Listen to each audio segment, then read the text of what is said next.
percubaan. Baik, buka muka surat. Baik, buka muka surat 69 ya. Malam ni hadis yang ke-70. A'udzubillahi minasyaitonirrajim. Bismillahirrahmanirrahim. InsyaAllah untuk memberkati pengajian kita pada malam ini, marilah bersama-sama kita memulakan ianya dengan Ummul Kitab Al-Fatihah. A'udzubillahi minasyaitonirrajim. Bismillahirrahmanirrahim. Alhamdulillahi Rabbil Alamin. Ar-Rahmanir-Rahim. Malik Yawmiddin. Iyyaka na'budu wa iyyaka nasta'in. Ihdinas siratal mustaqim. Siratal ladzina an'amta 'alaihim ghairil maghdubi 'alaihim waladdallin. Amin. A'udzubillahi minasyaitonirrajim. Bismillahirrahmanirrahim. Innal hamdalillah nahmaduhu wa nasta'inuhu wa nastaghfiruh wa na'udzu billahi min syururi anfusina wa min sayyiati a'malina. May yahdihillahu fala mudilla lahu wa may yudlil falan tajida lahu waliyyan mursyida. Asyhadu an la ilaha illallah wahdahu la syarika lah wa asyhadu anna Muhammadan abduhu wa rasuluh. Subhanaka la ilma lana illa ma 'allamtana innaka antal alimul hakim. Rabbi shrah li sadri wa yassir li amri wahlul 'uqdatam min lisani yafqahu qawli. Amma ba'd. Harus ditanam semangat muhibbah agar ukhuwah menjadi kukuh. Pengajian kitab 100 hadis pengubatan Nabi ataupun Tibun Nabawi, Ustaz mulakan dengan kalimat thayyibah. Wahyikum bi tahiyyatil Islam tahiyyatan thayyibatan mubarakatan min indillah. Assalamualaikum warahmatullahi wabarakatuh.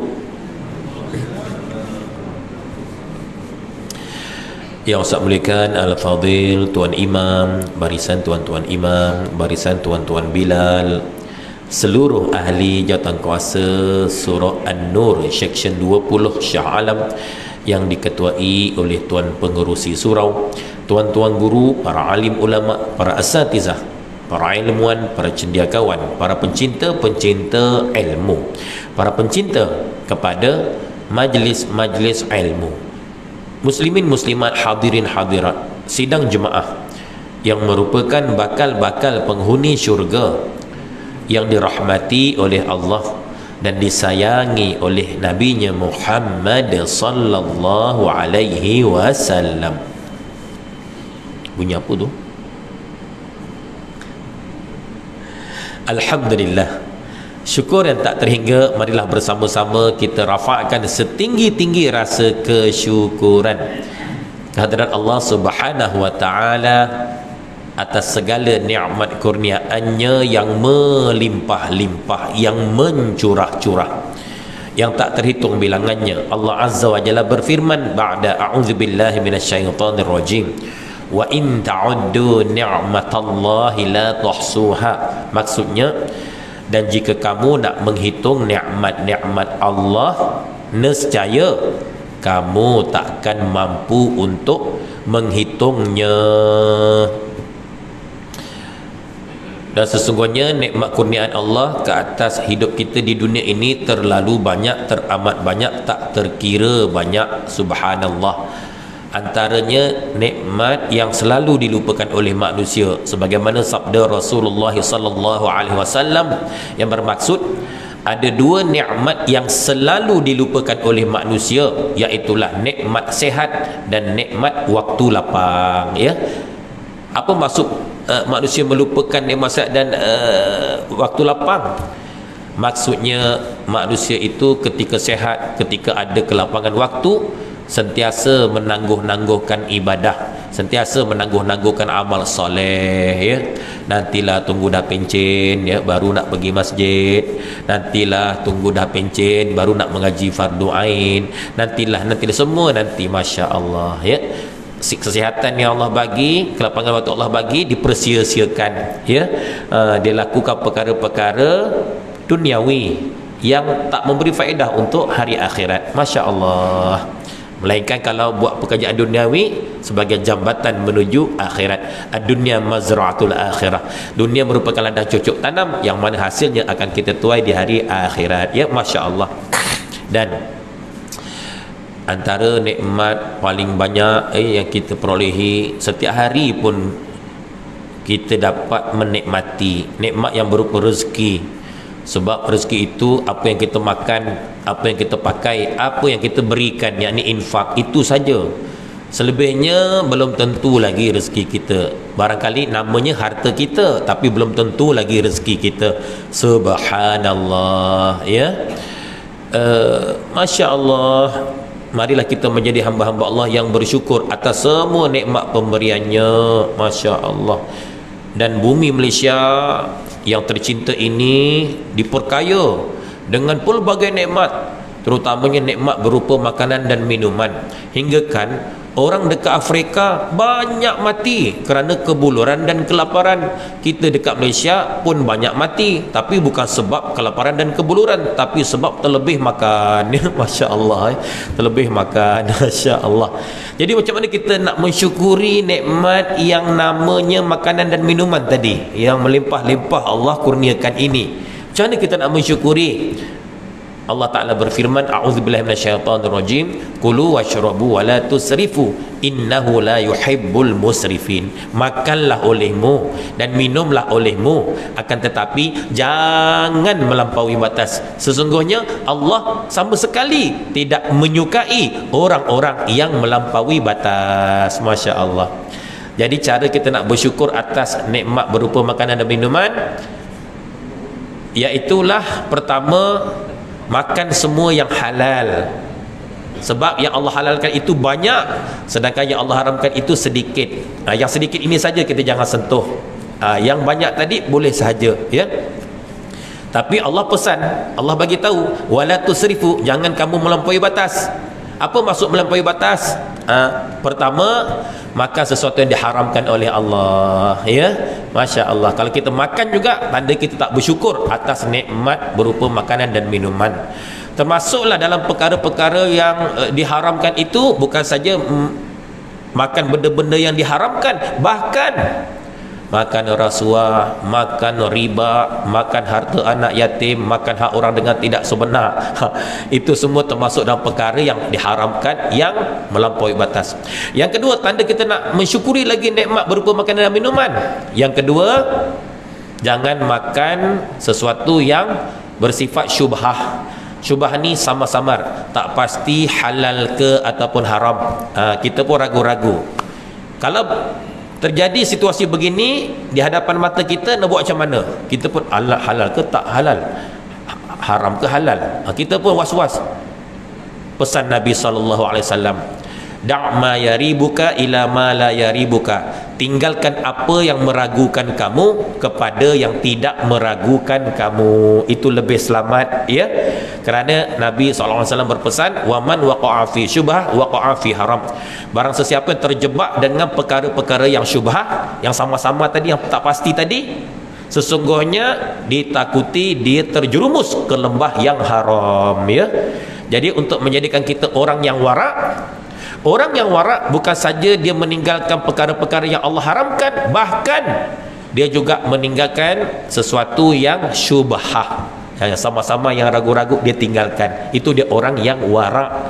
Kerana itu saja yang dapat menyelamatkan agama kita dan juga kehormatan diri kita. Subhanallah. Yang ketiga, macam mana lagi tanda kita nak mensyukuri nikmat-nikmat berupa makanan dan minuman, ya. Yang ketiga, maksud wala tusrifu, jangan melampaui batas, itu ialah jangan makan berlebih-lebihan, ya. Jangan makan berlebih-lebihan. Masya Allah. Sebab Nabi SAW bersabda, tak ada kantung yang lebih buruk pada seseorang anak Adam mengatasi perutnya. Cukuplah dia mengambil beberapa suap makanan untuk menegakkan tulang sulbinya. Jika tidak dapat, maka jadikan 1/3 bahagian perut untuk makanan, 1/3 bahagian perut untuk minuman, 1/3 bahagian perut untuk pernafasan, ya. Begitulah, ya. Sebagaimana sabda-sabda yang lain, ya, daripada Nafi' radhiyallahu anhu menceritakan, Ibnu Umar tak akan makan melainkan setelah didatangkan orang fakir miskin untuk makan bersama-sama dengannya. Pada suatu hari aku pun mendatangkan seorang lelaki miskin untuk makan bersama-sama dengan Ibnu Umar. Tiba-tiba lelaki itu makan banyak sangat. Lalu Ibnu Umar pun berkata kepadaku, wahai Nafi', lain kali kau jangan bawa lagi lelaki ini makan bersama-sama denganku, kerana aku pernah mendengar Rasulullah sallallahu alaihi wasallam bersabda, al-mu'min ya'kulu fi mi'an wahid wal kafir ya'kulu fi sab'ati ab'a.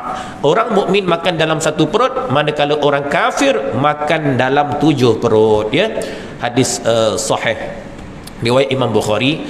Begitu juga dalam hadis yang lain daripada Abu Hurairah radhiyallahu an berkata, dulu ada seorang lelaki makan begitu banyak sekali. Pada suatu hari lelaki ini memeluk agama Islam. Lalu dia pun makan sedikit sahaja. Aku pun mengkhabarkan perihal lelaki tersebut kepada Rasulullah sallallahu alaihi wasallam. Lantas Rasulullah sallallahu alaihi wasallam pun bersabda, al-mu'min ya'kulu fi mi'an wahid wal kafir ya'kulu fi sab'ati ab'a. Orang mukmin makan dalam satu perut, manakala orang kafir makan dalam 7 perut. Apa makna satu perut? Apa makna 7 perut? Ini ialah nisbah perbandingan kadar pengambilan makanan antara orang mukmin dengan orang kafir. Maknanya kalau orang kafir makan banyak sangat, tiba-tiba kita orang mukmin pun makan banyak seperti mana mereka makan, maka tak ada bezalah antara cara makan orang mukmin dengan orang kafir. Nampaknya sama saja. Sepatutnya mesti ada beza. Maknanya kalau orang kafir makan banyak sangat, kita orang mukmin tak boleh makan banyak seperti mana mereka makan. Kita kena makan sedikit saja ataupun bersederhana, ya. Subhanallah, itulah kaedahnya. Imam Al-Ghazali rahimahullah pernah berkata dalam kitabnya, mudarat akibat terlalu banyak makan, ya. Mudarat akibat terlalu banyak makan. Yang pertama, banyak makan menjadikan kita malas untuk beribadah, ya. Kelazatan, kenikmatan, kesedapan ibadah tu hilang. Masya Allah, ya. Yang kedua, banyak makan menjadikan kita malas berfikir, terutama tentang kebesaran Allah, ya, terutama tentang ilmu fardu ain, ya, ilmu fiqh, ilmu faraid, semualah. Juga masalah ummah, malas kita nak fikir ni. Apa nak mikir ni, mikir ni, kan bahasa apa tu, mikir ni, perak kot. Yang ketiga, banyak makan menjadikan orang itu banyak tidur. Ya Allah, tidur paling sedap bila kita banyak makan, ya. Subhanallah. Yang keempat, apabila kita banyak makan, maka akan mengundang pelbagai penyakit. Masya Allah, ya. Sebab bila banyak sangat makan, maka gula banyak masuk dalam badan, garam banyak masuk dalam badan, kolesterol banyak masuk dalam badan. Semua bahan-bahan sintetik, pengawet, perisa tambahan, pewarna masuk dalam badan. Maka beresikolah badan kita untuk terkena penyakit.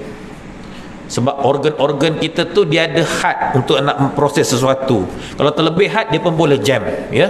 Subhanallah. Tapi kalau kita makan sedikit atau bersederhana, maknanya gula yang masuk dalam badan pun sedikit ataupun sederhana, garam yang masuk dalam badan pun sedikit ataupun sederhana, ya. Kolesterol yang masuk dalam badan pun sedikit ataupun sederhana, bahan-bahan sintetik pun begitu. Maka memungkinkan organ-organ dalam tubuh badan untuk nak memproses dan mengenyahkan kesemuanya itu dengan sempurna. Masya Allah, ya. Jadi kalau rasa-rasa nak umur panjang, nak sihat, ya, kita jagalah kesihatan, ya. Subhanallah. Kenapa pepatah Arab ada menyatakan al-aqlus salim fi jismis salim, akal yang sihat letaknya pada tubuh badan yang sihat. Namun persoalan umur itu Allah dah catat sejak lauhun mahfuz, ya. Sebab sakit bukan syarat untuk mati. Berapa ramai orang yang segar bugar, sihat walafiat, tahu-tahu dah mati. tua bukan syarat untuk mati, kerana berapa ramai orang yang muda belia tahu-tahu dah mati, ya, mungkin aksiden ke, renjatan elektrik ke, kena panah petir ke, apa sajalah, ya. Subhanallah. Jadi untuk apa kita sihat ni? Masya Allah, ya. Orang kafir mereka sihat kerana mereka nak umur panjang, walaupun sebenarnya umat Muhammad mana ada umur panjang. Tapi kita orang Islam, orang mukmin, kita nak sihat kerana nak menyempurnakan ibadah kita kepada Allah. Itu niat kita, ya. Sebagaimana matlamat penciptaan manusia atas muka bumi, wa ma khalaqtul jinna wal insa illa liya'budun, dan tidak sekali-kali aku jadikan jin dan manusia melainkan supaya mereka menyembah akan daku, ya. Subhanallah. Begitulah. Dan Imam Syafi'i rahimahullah pernah menyebut ilmu kesihatan menduduki tangga kedua terpenting lepas ilmu fardu ain. Ilmu fardu ain nombor 1. Sebab kalau tak ada ilmu fardu ain, macam kita kena ibadah, macam mana kita nak menyembah Allah? Itu nombor 1. Nombor 2 penting lepas ilmu fardu ain, ilmu kesihatan. Sebab apa ilmu kesihatan? Ialah kalau tak sihat, macam mana nak solat sempurna? Kalau tak sihat, macam mana nak pergi haji, nak pergi umrah? Sebab itu penting sebenarnya. Sebab sihat ini merupakan amanah daripada Allah Ta'ala, ya, yang perlu kita pelihara, kita jaga. Tapi kita dah pelihara, kita dah jaga, sebagaimana pepatah Arab menyatakan, bukan pepatah Arab, tapi dipinjam dalam bahasa Jawa, ada meminjam. Bahasa Jawa meminjam, kata-katanya berbunyi begini: prevention is better than cure. Itu bahasa Jawanya. Sebenarnya orang Jawa minjam daripada kalimah Arab, iaitu al-wiqayah khairum minal ilaj. Maknanya mencegah lebih baik daripada merawat, ya. Tapi kita dah jaga ni, dah cegah apa semua ni, kena juga penyakit, ya. Masa tu barulah dianjurkan untuk kita berubat, kerana sabda Rasulullah sallallahu alaihi wasallam, likulli da'in dawaan, setiap penyakit pasti ada ubatnya. Dalam hadis yang lain, ma anzalallahu min da'in illa anzalahu shifaan, Allah tidak menurunkan sesuatu penyakit melainkan bersama turunnya penyakit itu ada penawarnya, ada penyembuhannya, ada ubatnya. Subhanallah, ya. Jadi begitulah sebagai mukadimah. Bukan apa sak cerita ni, sebab dulu lepas Ramadan pun boleh tahan, ya. Iftarnya, murinya kadang-kadang walaupun itu Ramadan, tapi kadang berlaku juga pembaziran. Masuk Syawal pula, ya Allah, rumah terbuka sana sini, kadang rumah tu tertutup pintunya, ketuk tok tok tok, Assalamualaikum, buka pintu, silakan masuk. Open house juga namanya, macam-macam hidangan. Ya Allah, kita pula membujur lalu melintang sapu, semua kita sebat, termasuklah paku, kayu, besi dan batu. Batu jambu batu, paku pucuk paku, besi belimbing besi, kayu ubi kayu. Dahsyat, ya. Masya Allah. Lepas tu habis Syawal, masuk Zulqaidah. Ada tu ada cuti seminggu lebih, cuti sekolah. Masa tu, ya Allah, jemputan kenduri kahwin sana sini, utama hari Sabtu Ahad. Kerana satu hari sampai 5-6 jemputan kenduri kahwin, tak menang tangan, ya. Kita pun penuhi semua undangan, semua pun kita makan, ya. Kita memang banyak pantang, tapi pantang jumpa semua kita sebat, ya. Subhanallah, ya. Lepas habis pula Zulqaidah, masuk pula Zulhijjah, betul, Idul Adha. Bila kita Idul Adha, raya pertama Idul Adha, sup tulang. Malu kita korban melapah di pihak surau An-Nur buat sup tulang. Sup tulang bermangkuk-mangkuk kita makan. Raya kedua pula sup ekor, Masya Allah, ekor pula. Raya ketiga sup daging, ya Allah. Raya keempat sup gearbox, sampai banyak kereta hilang gearbox, manusia makan nak gurau saja. Akhir sekali dah nak habis Idul Adha, tersilap makan, kaki berdenyut, nyut nyut nyut, seakan-akan dia berkata go out, go out, go out, rupanya gaut. Gaut. Subhanallah. Jadi kalau gaut nak buat macam mana, tuan-tuan? Mudah saja. Untuk luaran, ambil limau nipis, perah pada kapur sirih. Kapur sirih tu diperah limau nipis, sebatikan, sapu pada bahagian yang berdenyut, yang sakit tadi. InsyaAllah dalam masa beberapa minit akan ada kelegaan, sebab dia mengecut, ya. Itu dari sudut luaran. Kalau dalam laman antaranya boleh amal minum lemon setiap pagi ya. Tapi kalau berani ya. Waktu sembelih lembu tu, sebaik saja sembelih, congkel matanya ya. Bismillahirrahmanirrahim, tawakkaltu ala Allah ya. Potong sedikit terus sedut air dia, air mata tu, air mata lembu. Rasa apa jangan tanya ustaz tak pernah cuba lagi ya. Katanya ini antara petua untuk nak meredakan gout ya. Ada berani? Subhanallah. Halal ke ustaz? Halal lah. Lembu tu dah sembelih. Lainlah kalau lembu hidup kita congkel matanya, itu haram lah kan. Lembu dah sembelih, apa masalah? Cuma berani tak berani ya. Orang Jepun makan ikan mentah relax ya, okey je. Subhanallah. Baik, itu antaranya ya. Lepas tu orang gaut juga dari segi pengamalan, elok amal minum air nenas ya. Makan nenas, minum air nenas, bagus untuk orang gaut ya. Subhanallah. Sebab nenas ni banyak enzim. Satu lagi amal minum lemon. Lemon campur madu. Sebab lemon dia asid, tapi bila dia masuk saja dalam usus bertukar menjadi sifat alkali ya. Orang gout ini sebab lebihan asid urik. Jadi bila asid urik bertemu dengan alkali bertindak untuk menetralkan asid tadi ya. Itu antara beberapa tips lah ya. Banyak lagi sebenarnya ya. Subhanallah. Dan ulam pula kalau ada gout, elok amal pucuk betik. Orang Banjar kata kastila.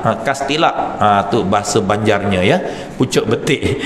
Memang baik. Kalau berani makan mentah terbaik. Kalau tak berani celuhlah dari panas ya. Paling kurang pucuk betik. Dia pahit-pahit kelat. Itu ubat gout ya. Jangan takut, kena berani makan. Ustaz memang makan. Subhanallah, pucuk betik ya. Jadi keamalan boleh, tak ada masalah. Baik, subhanallah. Dan kalau daun betik tu kita campur dengan, orang sebut singkong, bahasa Jawanya singkong, pucuk ubi, lepas tu buat macam kerabu sikit, taruh santan, makan selalu, insya-Allah. Kalau tidur malam, nyamuk tak berani gigit ya. Dracula tak ada ya. Dracula, nyamuk tak berani gigit sebab mungkin darah kita pahit agaknya. Betul.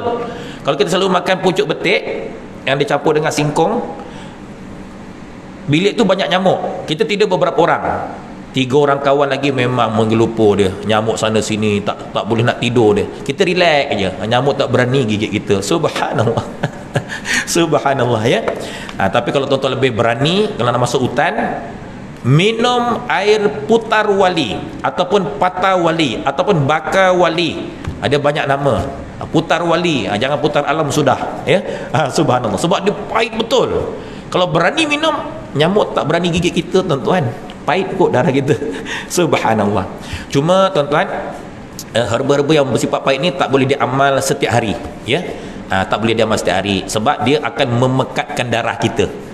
Yang bersifat pahit ni dia akan memekatkan darah ya. Sebab kalau darah terlebih pekat pun bahaya juga. Jadi Nabi menyebut dalam hadisnya, khairul umur awsatuha, sebaik-baik perkara itu sederhana, pertengahan. Itu yang terbaik. Hatta kurma walaupun sunnah kan, banyak khasiat, tapi kalau kita makan terlebih banyak pun boleh memudaratkan ya.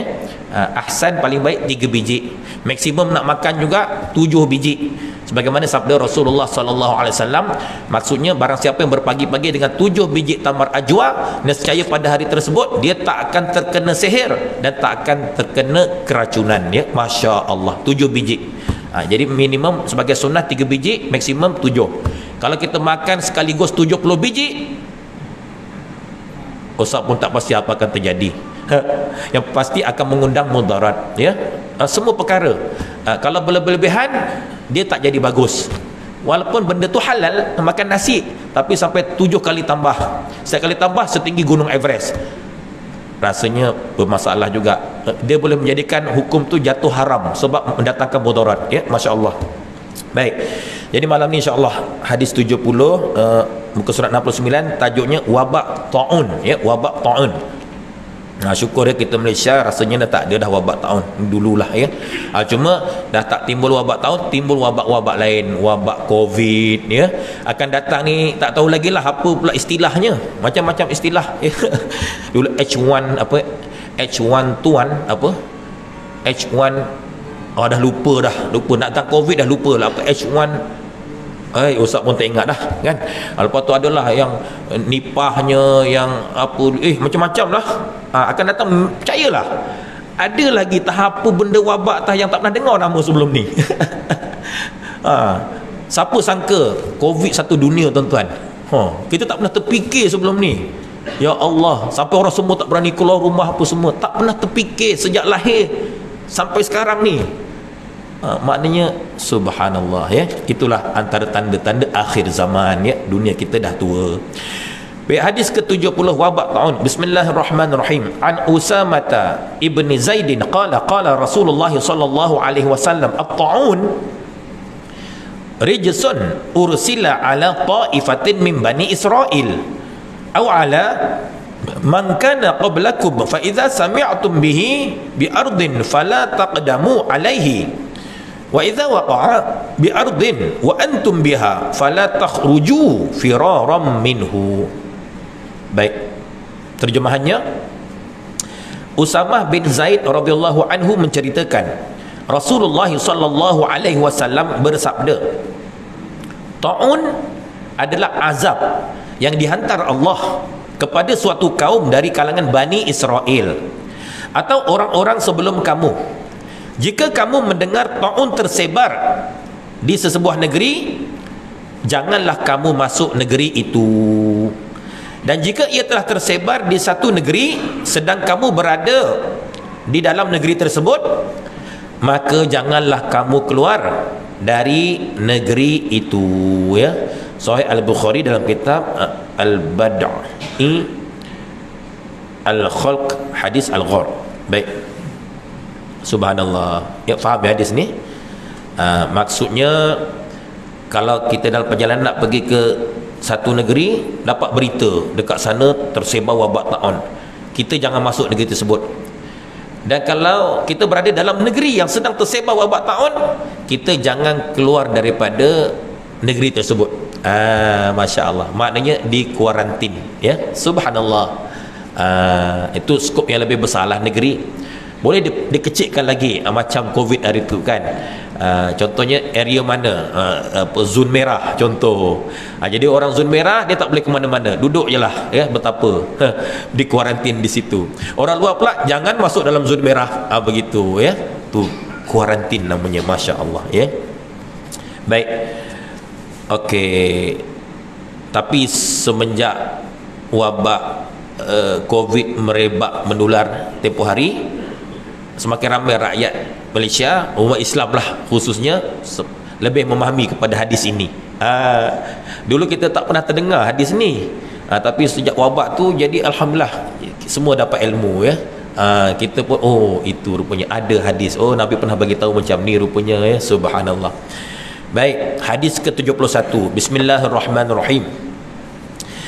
An Abdullah bin Abbas anna Umar ibn al-Khattabi radhiyallahu anhu kharaja ila Syam hatta idza kana bisargha laqiyatu umara'ul ajnadi Abu Ubaidah ibn al-Jarrah wa ashabuhu fa akhbaruhu anna al-waba'a qad waqa'a bi ardi Syami.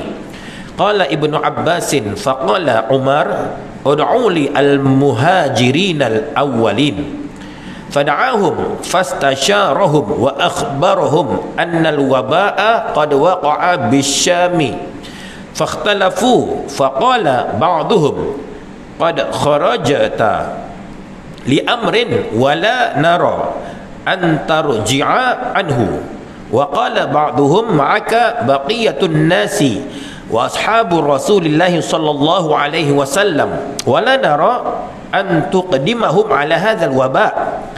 Faqala irtafi'u anni thumma qala da'u li al-ansara fada'awtuhum fastasharahum fasalaku sabil al-muhajirin wa ikhtalafu kakhtilafihim. Faqala irtafi'u anni thumma qala da'u li man kana hahuna mim masyakhati Quraisyin mim muhajirati al-fathi. Fada'autuhum falam yakhtalif minhum alaihi rajulani faqalu nara an tarji'a bin nasi wala tuqdimahum ala hadzal waba'i. Fanada Umar fin nasi inni musabbihun ala zahrin fa asbahu alaihi. Qala Abu Ubaidah ibnu Jarrah afiraran min qadarillahi. Faqala Umar law ghairuka qalaha ya Aba Ubaidah na'am nafirru min qadarillahi ila qadarillahi. Ara'aita law kana laka ibilun habaqat wadiyan lahu udwatani ihdahuma khasibatun wal ukhra jadbatun alaysa in ra'aital khasbah ra'aitaha biqadarillah wa in ra'aital jadbah ra'aitaha biqadarillah. Qala faja'a Abdurrahman ibnu Aufin wa kana mutaghayyiban fi ba'di hajatihi faqala inna indi fi hadha ilman sami'tu Rasulullah sallallahu alaihi wasallam yaqulu idza sami'tum bihi bi ardin fala taqdamu alaihi wa idza waqa'a bi ardin wa antum biha fala takhruju firaran minhu. Qala fahamidallaha Umaru thumma ansarafa. Ya, panjang hadis ni, subhanallah ya. Hadis sahih ini riwayat Imam Bukhari. Riwayat Imam Bukhari. Baik, Ustaz terjemahkan hadisnya. Dari Ibnu Abbas radhiyallahu anhu menceritakan Umar bin Al-Khattab radhiyallahu anhu telah keluar menuju ke Syam. Hinggalah apabila sampai di Sargha, ia ditemui oleh ketua turus angkatan tenteranya, iaitu Abu Ubaidah Al-Jarrah radhiyallahu anhu dan teman-temannya, di mana mereka memaklumkan kepadanya bahawa wabak taun telah melanda Syam. Syam ni kalau dulu antaranya Syria ya. Dia bumi Syam ni dia Syria, Palestin, Jordan. Itu kira bumi Syam. Dulu sebut Syam. Ibnu Abbas bercerita lagi, Umar lantas berkata kepadanya, panggillah untuk bertemuku golongan muhajirin generasi awal Islam. Ia pun memanggil mereka. Umar meminta pandangan mereka dan ia memberitahu mereka bahawa wabak taun telah melanda Syam. Golongan muhajirin berbeza pandangan sesama mereka. Sebahagian berkata, kita telah keluar untuk melaksanakan suatu urusan. Kami berpandangan tidak perlu untuk kita berpatah balik. Sebahagian lain pula berkata, bersama kamu ialah saki baki sahabat Rasulullah sallallahu alaihi wasallam. Kami berpandangan tidak wajar kamu mendedahkan mereka kepada wabak tersebut. Jadi ada dua pandangan. Pertama, suruh terus saja pergi sebab dah pertengah jalan. Yang kedua pula kata tak wajar mendedahkan mereka daripada terkena wabak tersebut. Jadi ada dua pandangan. Kemudian Umar pun berkata, bersurailah kamu dariku. Ia pun menyuruh dipanggil pula golongan Ansar. Tadi golongan Muhajirin, ini golongan Ansar. Aku pun memanggil mereka. Mereka pun sama seperti Muhajirin, iaitu berbeza pandangan sesama mereka. Umar berkata, bersurailah kamu dariku. Berikutnya Umar memberi arahan, kamu panggil untuk bertemuku sesiapa yang masih ada di sini dari kalangan orang-orang tua Quraisy yang berhijrah ke Madinah selepas pembukaan Mekah. Aku pun memanggil mereka. Siapa aku ni? Siapa? Ibnu Abbas ya, radhiyallahu anhu. Baik. Aku pun memanggil mereka. Mereka tidak berbeza pandangan di hadapan Umar, di mana mereka berkata, kami berpandangan kamu hendaklah membawa pulang orang ramai dan jangan mendedahkan mereka kepada wabak tersebut. Ada sahabat yang lebih berusia lah, lebih veteran ya. Jadi mereka ni tak berselisih, sama pandangan mereka. Maka maknanya jangan dedahkan rombongan ni kepada penyakit yang tahun yang merebak dekat Syam tadi. Pandangan mereka sepakat sama. Maka Umar pun bercakap di hadapan orang ramai, aku akan bermusafir pulang pada pagi besok, dan hendaklah kamu semua turut bermusafir, yakni pulang. Lalu Abu Ubaidah bin Al-Jarrah berkata, apakah ini tidak bermakna kita lari dari takdir Allah? Umar membalas, sepatutnya orang seperti kamu tidak bercakap seperti itu, wahai Abu Ubaidah. Ya, kita lari dari satu takdir Allah kepada satu takdirnya yang lain ya. Pindah tu pun takdir juga ya. Tidakkah jika kamu mengembala untamu di padang rumput yang subur, kamu mengembalanya dengan takdir Allah? Begitu juga jika kamu memilih untuk mengembalanya di tanah yang kering, kamu juga mengembalanya dengan takdir Allah. Masya Allah ya. Ibnu Abbas bercerita lagi. Ibnu Abbas cerita, hadis ni panjang. Ibnu Abbas yang cerita, tiba-tiba ketika itu muncullah Abdurrahman bin Auf radhiyallahu an, yang tadinya menghilangkan diri atas beberapa urusan ya, beberapa urusannya. Ia lantas bersuara, Abdurrahman bin Auf bersuara, padaku ada ilmu tentang masalah ini. Abdurrahman bin Auf kata, padaku ada ilmu tentang masalah ini. Okey, aku telah mendengar Rasulullah sallallahu alaihi wasallam bersabda, maksudnya, jika kamu mendengar berita tentang wabak di satu tempat, jangan kamu tampil memasukinya. Namun jika wabak itu berlaku di tempat di mana kamu berada, janganlah kamu keluar menjauhkan diri dari tempat itu. Ini yang Abdurrahman kongsikan apa yang dia pernah dengar Nabi SAW bersabda ya. Umar lantas memuji Allah, alhamdulillah, dan beredar pulang ya. Jadi Umar berpuas hati dengan jawapan Abdurrahman bin Auf tadi. Masya Allah ya. Jadi Umar dia tak buat pendapat sendiri. Umar dia minta pandangan ramai. Subhanallah. Akhirnya dapat kesimpulan yang meyakinkan, barulah diikut pendapat itu. Dia tak buat keputusan sendiri, walaupun Umar ketua ya, khalifah. Masya Allah. Berkata Abdullah bin Amir, Umar pun pulang dari Sarghah. Berkata pula Salim bin Abdullah, sesungguhnya Umar mengambil tindakan pulang kerana hadis Abdurrahman bin Auf tadi ya. Abdurrahman bacakan sabda Rasulullah tadi.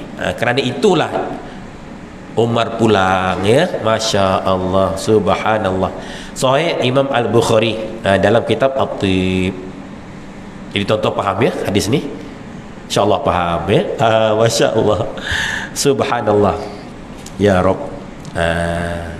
Kesimpulannya, kalau kita nak pergi satu tempat, dapat berita tempat tu tersebar satu wabak, tak kira lah wabak Covid ke, taun ke, apa lagi, malaria ke, denggi, apa sajalah kan, kita dapat berita tu, jangan masuk tempat tersebut. Dan orang yang berada di tempat itu pula, dalam kawasan wabak tu, dia jangan keluar daripada tempat tersebut. Dia kena kuarantinkan diri ya. Subhanallah. Jadi ni ada hadisnya, ada asas ya. Sebenarnya banyak sains, banyak ilmu-ilmu kedoktoran diambil daripada ilmu-ilmu Islam ya. Semua ada sandarannya. Subhanallah. Maknanya Nabi boleh sebut perkara ni 1400 lebih tahun yang lalu, dalam zaman yang tak ada makmal, tak ada eksperimen nak buat kajian tu R&D ni. Macam mana Nabi boleh tahu ya? Wa ma yantiqu 'anil hawa in huwa illa wahyu yuha. Tidaklah Nabi bercakap melainkan dianya merupakan wahyu daripada Allah. Sains hari ini membenarkan semua hadis-hadis Rasulullah ya, yang berkaitan dengan perubatan, kesihatan dan sewaktu dengannya. Baik, subhanallah. Ustaz kira setakat ni sajalah ya untuk perkongsian malam ni. Yang baik datang daripada Allah, yang lemah datang daripada kelemahan diri Ustaz dengan izinnya juga. Kalau ada sumur di ladang boleh kita tumpang mandi. Kalau ada umur panjang, insya-Allah kita jumpa lagi.